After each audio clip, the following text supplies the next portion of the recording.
And what's up? Welcome in GC Live. It is Thursday episode of the show. Chris, we have now at least matched our goal this week, which was to do, I guess, a couple more shows than last week. So we're at 2.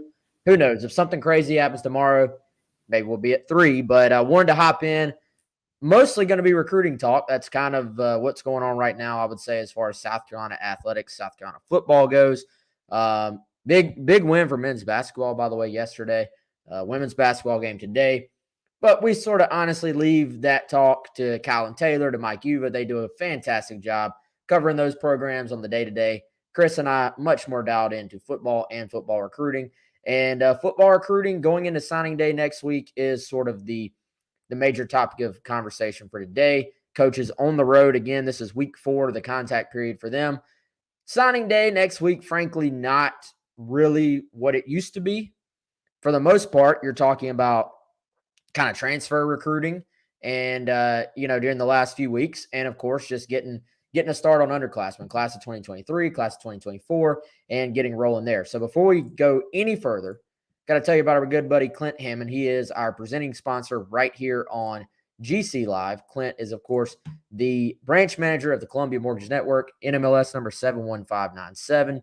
Email address, you see it right there, chammond@mortgagenetwork.com, 803-576-4450.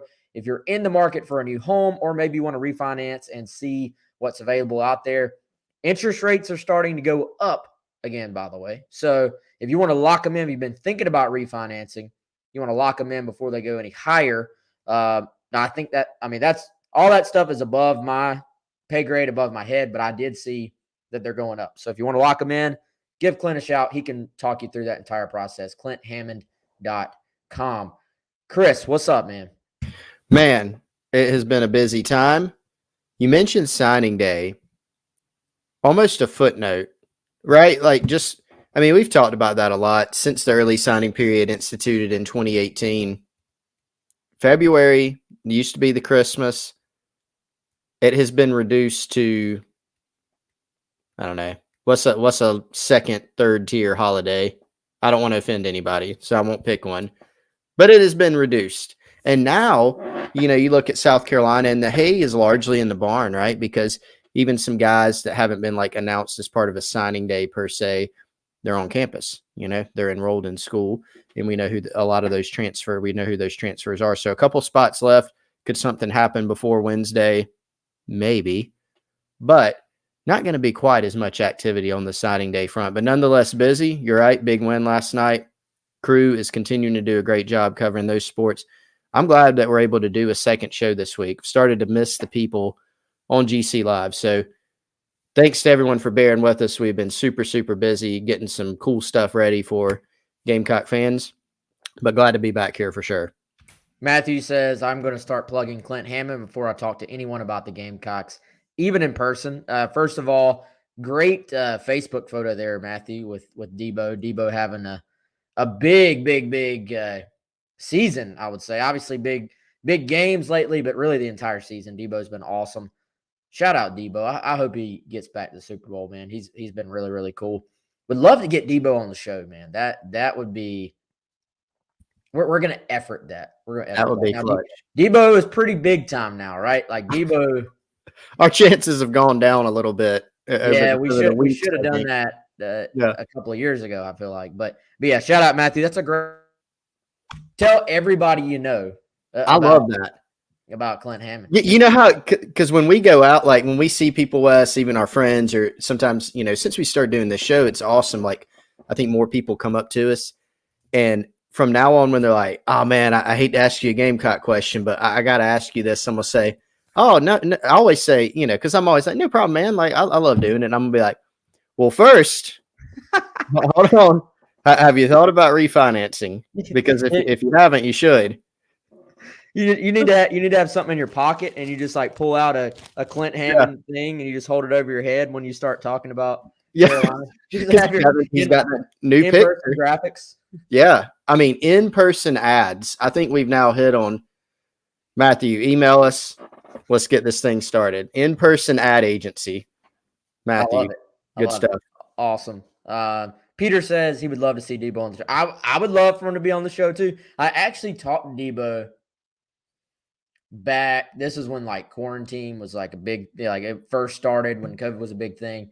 And he got back to me and we had talked about him coming on. And then I don't know, something happened, didn't happen. And but now our boy has blown. He's come a long way since sitting in that media center at Chapman High School, watching him commit to South Carolina. He's a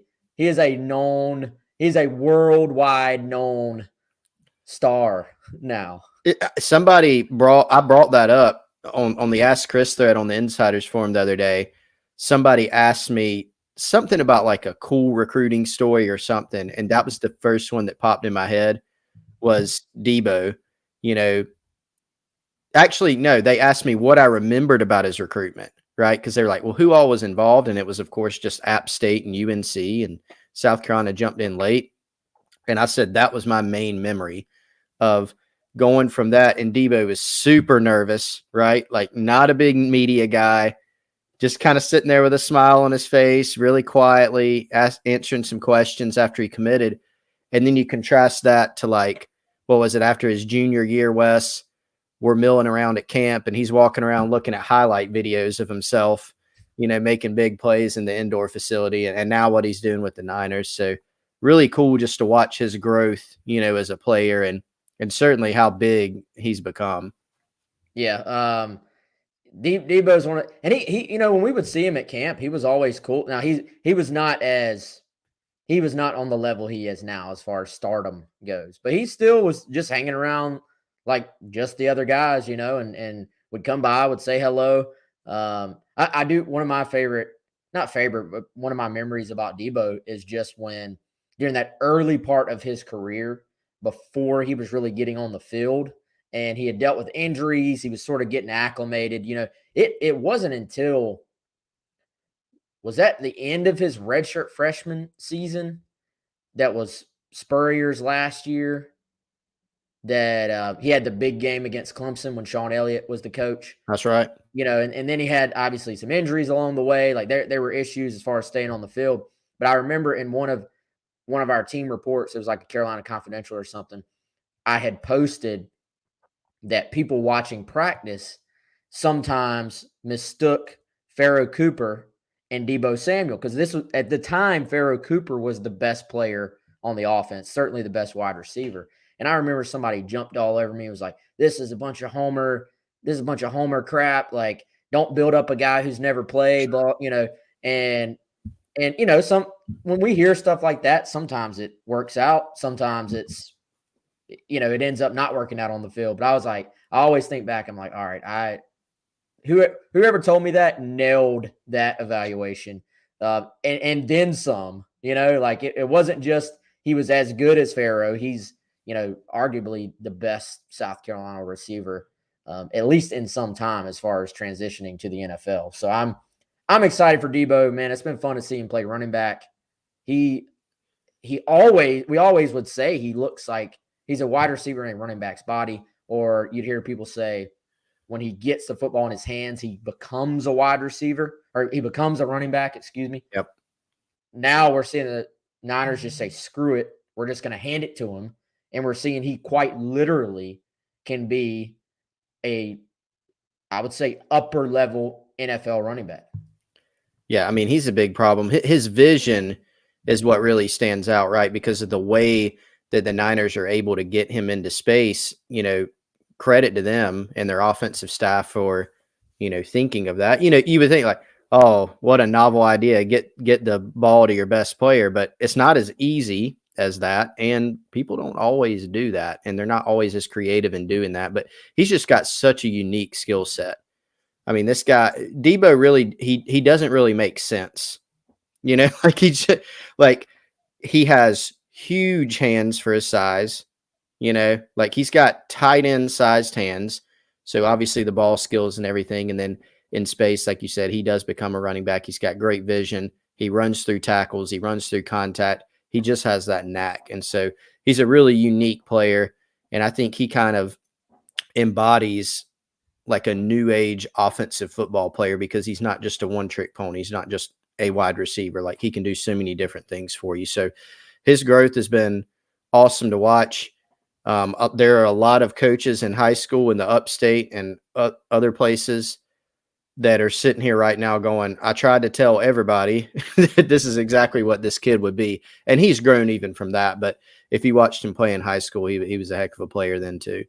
Yeah, well, Debo, let's be honest, a lot of these NFL wide receivers, they aren't out there running through people the way Debo does. You know, he seeks most receivers, not most, I don't know the percentage, but not, yeah, I'll say most. Most receivers are not seeking contact the way Debo is out there delivering contact. Most receivers are saying, let me get out of bounds, let me sort of avoid hits. Debo is saying, I'm about to deliver a hit. So, and he just has the muscle mass, the thickness to be able to actually do it as well. And his speed has translated as well. I mean, he is still a fast guy. I don't even know what Debo runs in the 40, but I know when there's a play going on the field, Debo is fast. He's very, very fast, and he's fast. He's faster than the guy that's trying to tackle him. So I think, yeah, it's been fun, man. I hope this time next week we're talking about Debo getting to go to the NFL. So, all right, the headline of this show, this episode, was helicopter recruiting. What did you think when we got word yesterday that Beamer was busting out the helicopter to go recruiting? That's something that was actually discussed. It was in the works potentially back in the fall. Never really happened. And now they decided to bust out that idea this time, certainly for in-state recruiting or for border recruiting where you're not going too far into, North Carolina or Georgia. It, from an efficiency standpoint, it really makes a lot of sense. It does. It makes a ton of sense. Just a more efficient means of travel. And look, honestly, it is one of those buzzworthy things. I mean, we can all think back to, Kirby Smart at Georgia's been doing it for what, at least a few years, and it's always all over social media. Kirby landed on our football field, blah, blah, blah. And so for someone like Shane Beamer, it's been pretty evident that he's trying to just do some things differently. And not that flying in a helicopter for recruiting purposes is a new concept, but it's not something that everybody does. And so things that he can do to create a little extra buzz or get people talking about South Carolina, he is going to do that. And he's done that by doing more interviews than you typically see head coaches do, being more accessible, definitely more social media activity. Some people look at these things, they kind of say, well, why? Or he's spending a lot of time doing that.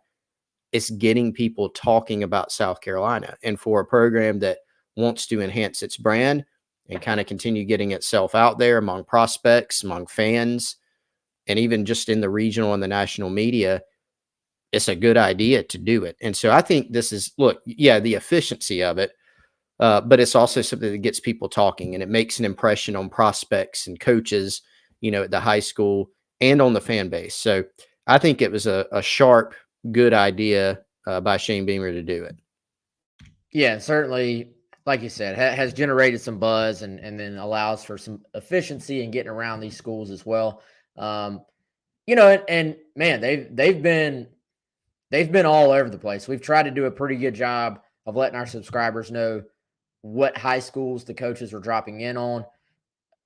Somebody asked me, and I don't think I ever got back to them because I didn't have a good answer, how it compared to previous staffs. I think if you, I don't know that we have the data. I don't know if we were getting enough information about the previous stops. But certainly I can tell you, I don't know if it's possible for a staff to be out more than they are right now. Like if you look seriously, if you look, like the entire assistant coaching staff is on the road recruiting, and every single day it's 4, 5, different high schools, which if you're adding that up in your head with travel time, with you got to stop and get lunch at some point, with the actual getting into a school. I mean, Chris, you know how it is. You have to get signed, like you have to, there's logistics involved to getting in any high school. And then the time you actually spend with the high school coach talking and just doing the visit there, it's kind of, it's a lot in one day, and they've been doing it every single day. So I think you can't knock the hustle at all. The staff, the entire staff has really been getting after it. No doubt. And I mean, you even look at just looking at some of our notes here. And of course, Wes has been tracking all the stops on GamecockCentral.com for everyone. But I mean, even just looking at Shane Beamer, like Monday, he's in the upstate. Tuesday, he's Virginia. Wednesday, he's in, the Midlands and Florence and Dillon area.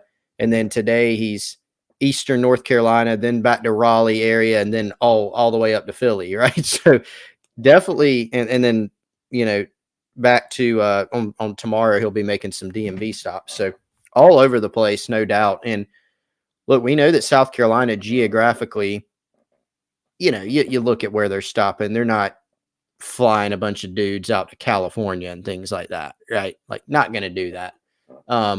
But we know that DMV area, the Philly area, North Carolina, I mean, those are going to be important areas for the staff, in addition to all the typical regions that you would expect geographically.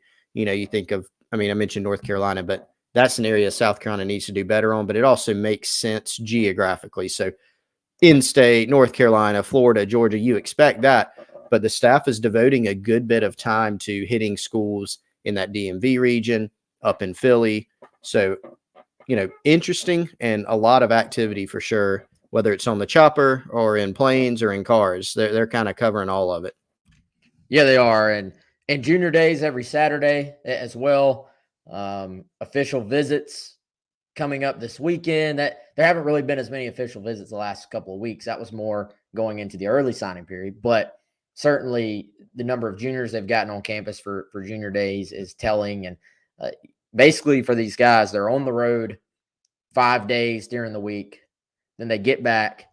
This weekend they will have official visitors, but then it's you get back Friday, and then Saturday you've had a junior day, basically the previous 2 weeks, and then a third this coming Saturday. So just a lot going on, but you have to, that's what you have to do. Like if you don't do that, you'll be behind. So they, I think, have done a good job of getting the 23s on campus. Going into this weekend, Chris, there were some known official visits on the docket. We've continued to sort of fill that out. A little bit of news coming yesterday, and it was kind of trending this way for I would say a few days. But EJ Lightsey, South Carolina, was supposed to have an in-home with Lightsey this evening. That has been canceled. I would assume that means the official visit this weekend is going to be canceled or has been canceled as well. Lightsey, there was a little stretch where there was a little bit of South Carolina buzz there, but now all signs point to Georgia with him. And, that was a situation. Carolina liked him early on. Then it kind of fell off in that he was, I would say, highly considering other schools. Then, he decommits from Florida, where he had been committed for a while after the coaching change there, and was looking at Georgia, was looking at South Carolina. It seems like Georgia finally decided just to make their push this past weekend. And for an in-state kid, with them coming off of a national title, that's a hard battle for South Carolina to win.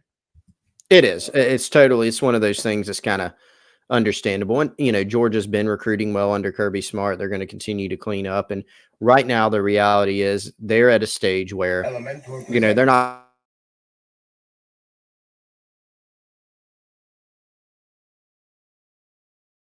We lost you, Chris. Sorry. I had a noise come up on my computer. Then my keyboard locked up. Don't know. Can't explain it. But Georgia is, the reality of the situation is they're at a place where they can come in late on kids. If you're South Carolina, that's where you want to get, right? And I think there are certain kids that, particularly when you're looking in the state of Georgia, when they get a Georgia offer, that is going to be tough to beat. So totally understandable. Disappointing, sure. South Carolina did try to slide in there, did a good job of doing so. Looks like Georgia will win out. But some other guys, Wes, I know you had a report that will be on campus for this weekend. One that's uncommitted and is kind of an intriguing target to me. Yeah, Malik Heath expected in, a guy that visited South Carolina out of JUCO, and I think that they've sort of been pounding the pavement looking for another wide receiver. And with Heath, you're talking about someone who only has a year of eligibility left, but I think it speaks kind of, Chris, to the opportunity they have this year, to the opportunity I think they believe they have. We know Josh Vann is coming back. You add Antoine Wells to that group. You add a freshman in Landon Sampson who's going to have every opportunity to play. And now you're sort of looking, I believe they're looking to kind of fill in that final piece on the offensive side of the ball. And Heath is a guy who's always showed a ton of promise. He was incredibly highly recruited out of high school initially, highly recruited out of JUCO, has had moments at Mississippi State where he's been very, very good. And there's even I was reading some of the Mississippi State boards out there. There were some real flashes late in his time at Mississippi State where it looked like he was coming along really well and maybe breaking out. And I think it'll be interesting to see what happens this weekend. I mean, there's a chat question already. Is Heath the guy that kicked somebody and ran in the big brawl? Yes, I mean obviously he is. Guys, I think first of all, South Carolina's not taking a kid without feeling really comfortable about taking him. And they'll bring him in. That's the plan right now. And, they'll make that decision. And I think it's really easy to like judge somebody on their mistakes when, I've read some other things that there's kind of more to the story than meets the eye. Not specifically him kicking somebody. I'm just talking about, we got to remember sometimes these kids have been through a lot and maybe don't come from the best situation. And, I wouldn't want to be judged by my dumbest decision. So I think it's interesting. Like the first thing some people have said about even the possibility of him visiting, has been that. Let's wait and see what happens. Let's see how South Carolina proceeds. And, let's see how Malik Heath handles himself. But I I certainly understand that being brought up. But at the same time, we shouldn't judge people based on their worst mistakes, Sure. immediately, in my opinion. Yeah, and by bringing a kid in, you're not signing him, and I do think South Carolina is going to take a hard look at that. You certainly get a sense of that seeing a guy interact for 48 hours on your campus and getting a sense of it. And sometimes guys need a new start. Sometimes they need a new start away from where they grew up or the situation that they've been in. Sometimes you need a change there. So Heath already has some familiarity with South Carolina. He's recruited some by the previous staff, and he is a guy that has talent. I mean, there's no doubt about it. Guy has talent. And so this is, there have been some players, and not for like disciplinary reasons, but there have been some players that we saw last season played their best ball at South Carolina. And it was some guys that had been totally written off. Josh Vann, Jalen Foster, even a guy like RJ Roderick, while he wasn't like a national breakout star, had his steadiest best season kind of quietly, and maybe that's it, kind of a strength of this staff. Like Shane Beamer, culture he's putting in is kind of different, and that's something that he's really honed in on. And perhaps for a guy like Malik Heath,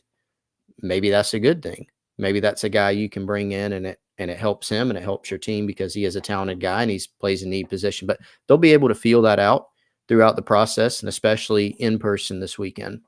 Yeah, no doubt. Tanner Bailey, quarterback signee, said he's coming in for his official visit this weekend as well. And then this other one's a little bit funny to me, man. Nick Emamori, who is like, 30 minutes away from from Williams-Brice.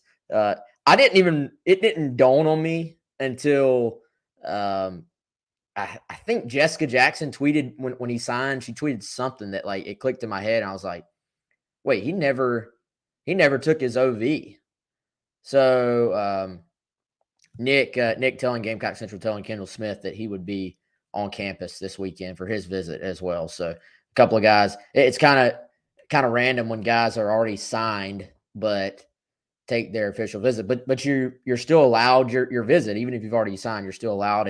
And Tanner Bailey actually had never even been on campus when he signed with South Carolina, which we saw a little bit more of that the last class just because of COVID. But that was interesting that he had never even visited, but it just sort of, I will say, was his kind of best option and most comfortable relationship there after he decommitted from Oregon. Yeah, and that was a crazy situation. I mean, Wes, you remember when you and I found out that Tanner Bailey was committing to South Carolina, and it kind of got held for a little bit, from the public eye, so he could have time to kind of get his announcement together and everything. Kind of really came out of left field, kind of shocking, right? There was that time earlier in the process. He's, like you said, one of the earliest offers there. The earliest offer, right, for a high school guy, and had some traction. There was the relationship with Joe Moorhead at Oregon, and that kind of won out at that time. But South Carolina just did a nice job.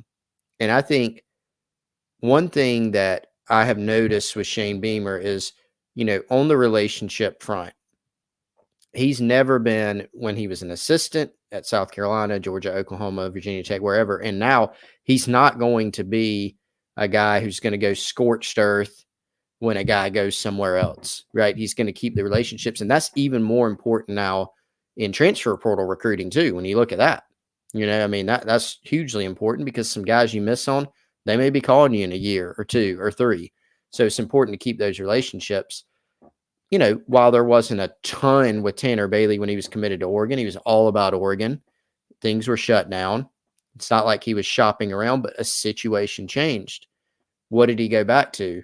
South Carolina, a place that he was comfortable with. And this is a guy that has a lot of tools too. A lot of talk about Spencer Rattler, rightfully so. But when you start looking at the long term, this is a kid that some people that I trust that like to look at quarterbacks a lot and know quarterback play, they're really, really interested by his skill set. Yeah, so quarterback room for Carolina gotten a lot more interesting since Beamer and those guys took over. So that'll be cool to watch that this spring. Spencer Rattler arriving on campus officially next week. So could be a big week in Gamecock Nation. Could be a big week on Gamecock Central. You never know. Could be a big week with the Run It Trust. I'm excited for next week, man. It's going to be a fun month. Let's give them a little tease too, Chris. We may, I believe we're working towards our first ever Garnet Trust event next month as well. We'll get you all details and dates on that really actually as soon as possible. So a lot going on that we are excited about. Recruiting wise, though, they may just be done as far as class of 2022 high school players go with the Lightsey news. Unless there's somebody that's just going to completely come out of nowhere, even for us. It seems, Chris, like they're obviously bringing in Heath this weekend. And then other than that, I think they probably just sit on the 2 scholarships or sit on the 1 scholarship if they take Heath, and or can get him. I think they'll wait and see what happens after the spring because that's the other element to this. There will inevitably be kids that hit the portal after spring practice at their current place. So you don't want to put yourself in a position where you just don't have a scholarship left.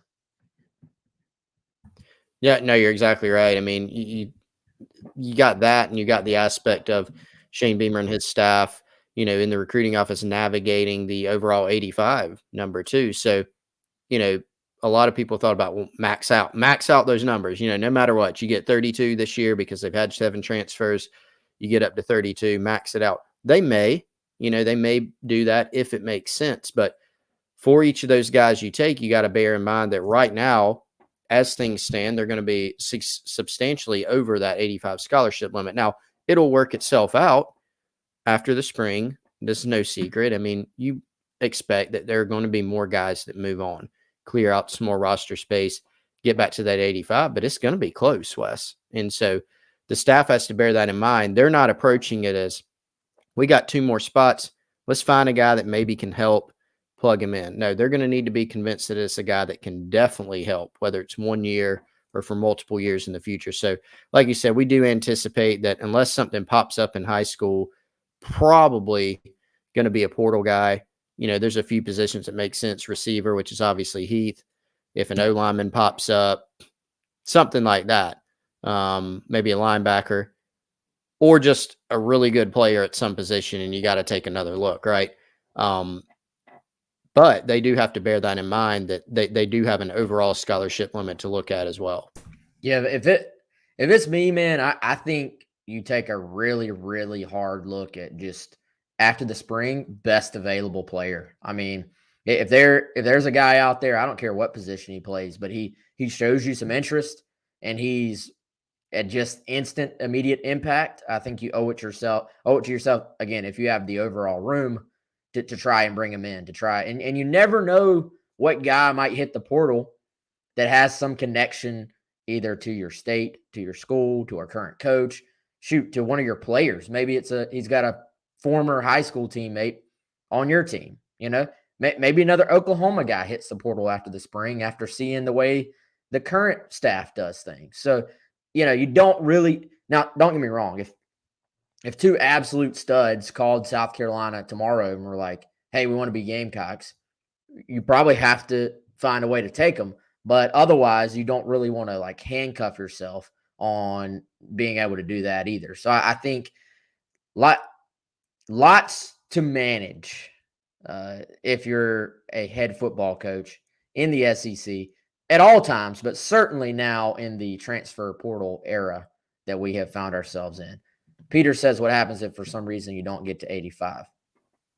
That's not a thing. You only have 85 scholarships, so they'll get there. They'll be there. Yeah. Somebody also some discussion about offensive line. We've talked about this already, but I do think it bears repeating. For South Carolina's offensive line success in 2022 is not going to have anything to do with recruiting. As far as like guys you could bring in now, the success for South Carolina's 2022 offensive line is going to be determined by the kids that are already in winter workouts right now. There's what? How many guys, Chris, that have played a down? Like there are a ton of guys that have played SEC football. And I'm not saying if a true left tackle hit the portal in the spring and just for some reason he's like, I want to be a Gamecock, then yeah, absolutely. Do you take him? Of course. But it's not like you need another body on the offensive line. Yeah. The offensive line has got to be settled by those guys that are already there and have already played, and they've got to develop, they've got to come together, and they got to figure it out.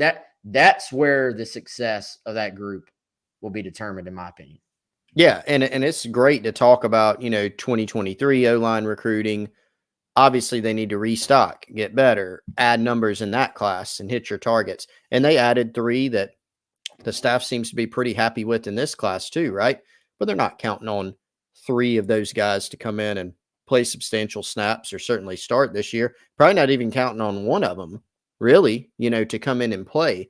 It's all those other guys that have starting experience. And it's not just, hey, here's 5 guys that have started. You have, as you said, Wes, not only multiple guys that have played, but multiple guys that have started games for whatever reason, whether it's injuries or rotation, whatever it may be. They have lots of guys that have played a lot of ball. And so they do have to step up another level. So barring, grabbing someone from the portal that's a plug and play guy, it is going to be this group. And so, yes, it does have to get better. Yes, they do have to recruit going forward, but it is kind of a separated thing right now. Certainly, man. All right, we're going to cut a little bit short today. I do want to hit a couple of questions real quick. Got some good ones here. SC Scout guy asking what is going on with Dante Miller. That is the preferred walk-on offeree from Columbia University, speedster. Sources tell me that he is nearly as fast as Chris Clark in the 40.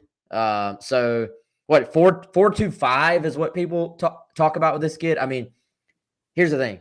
If 4.25, if people say you run a 4.25, you probably want to run like a 4.3 something, but still, it's very fast. You are hauling.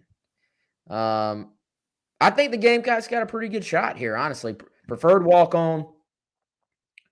Announces tomorrow at some point, depending on when you're hearing this. Announces on Friday. We'll say it like that. If you're watching this live, announces tomorrow. But yeah, I think Carolina's in pretty good shape. That would be we talk about being resourceful, would be a pretty sharp little pickup, I think, Chris. It would be. I mean, South Carolina's running back room is kind of unsettled going into next year. They've certainly added some numbers, but Miller's a guy that could do some different things for you, right? With his speed, his size, his skill set. And then you look at him on special teams and you just think about adding speed to this roster. We talked about it with Lavassier Carroll. You're adding speed to the roster. Dante Miller, you don't have a ton of guys on this roster that can run like he can. And so you find spaces for a guy like that, whether it's running back or, letting him do some different things, or special teams returner or special teams gunner, whatever you think he can do. Adding that type of speed is certainly an asset. Yeah. So we'll see if Carolina gets him. Peter says, I misunderstood. I thought we were talking about roster limit of total. No, that is what we're talking about. Your 85 scholarship limit for the roster. But yeah, you don't have an option. Like you have to. It's not like, we got 88. We'll just take the penalty. Salary cap penalty. Yeah. Yeah. No, you can, there's no options. You got to get it down to 85. Patrick asked, can you tell us more about the linebacker grad assistant coach that was just hired? Trey Money, right? Which Trey Money sounds like a nickname that that the guys gave someone whose name was Trey and last name started with an M. But I think that's his real name. That's the name that's listed on everything. That is his name. Excellent name. He comes in from App State, has some experience at Georgia Tech. As far as giving people any more than that, do you know anything? I haven't picked up anything additional other than that yet. Like you said, App State guy, played there, also spent some time as an assistant there. So he'll be a graduate assistant, which is a little bit different than, Joe Bowen, who departed to take the linebackers coaching job at Miami of Ohio as a position coach. He was an analyst. So a little bit of a different role there, but still you anticipate money being heavily involved in the linebacker room, which is a funny sentence to say, but nonetheless, he will be. Hey, by the way, Wes, I don't want to get out of here before I say I can't find the comment. Shout out to my aunt and some family from Anderson watching. What's up, Michelle? How are you doing? Good to see y'all. Michelle, Randy, my aunt, some of my cousins, apparently tuning into the show, which I did not which I did not anticipate. So good stuff there. Appreciate Hey, Chris's aunt. There's a way you can tip if you want to send Chris some money on. I'm kidding. But a couple people saying talking about the walk-on situation there, it'd be such a priority. Why? Well, you've really already given scholarships to 2 running backs out of the transfer portal. So again, the answer of why don't you offer another? It kind of goes back to the overall deal there. I think getting him as a PWO would be very resourceful. Otherwise, though, if you're spending a scholarship, it's kind of a different conversation. Is that it? Is that the most of the questions there? Greg says, any word on the latest welcome home? No word yet. You could find out next week, potentially. Don't quote me on that, but you could. What else you got, Chris? That's it, man. I'm good. Good show today. Looking forward to doing it again. Maybe tomorrow. Who knows? We'll just have to see what happens. Yeah, If you not, never next know what week. could happen. We might Yeah. pop up. Otherwise, we'll see you next week. Very exciting week next week, though. But y'all are tuned in. There's a lot of people on here, so maybe we will hop on tomorrow. Either way, y'all have been great. We appreciate the support. For Chris, I'm Wes. We'll see y'all soon.